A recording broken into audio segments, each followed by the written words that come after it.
La competitività delle retribuzioni in provincia si mantiene comunque rispetto al mercato italiano e alla regione, e continua a essere competitiva, però quello che possiamo rilevare è che nel corso di questi anni questa competitività si è ridotta. Attualmente siamo circa uno 0,8% in più rispetto alla regione e in generale anche al mercato italiano.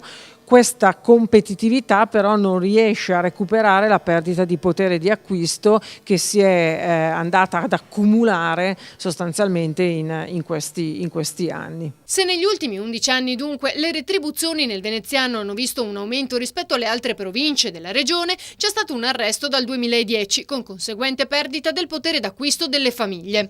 Emerge dal rapporto 2014 su lavoro e retribuzioni in provincia, promosso dalla Camera di Commercio di Venezia.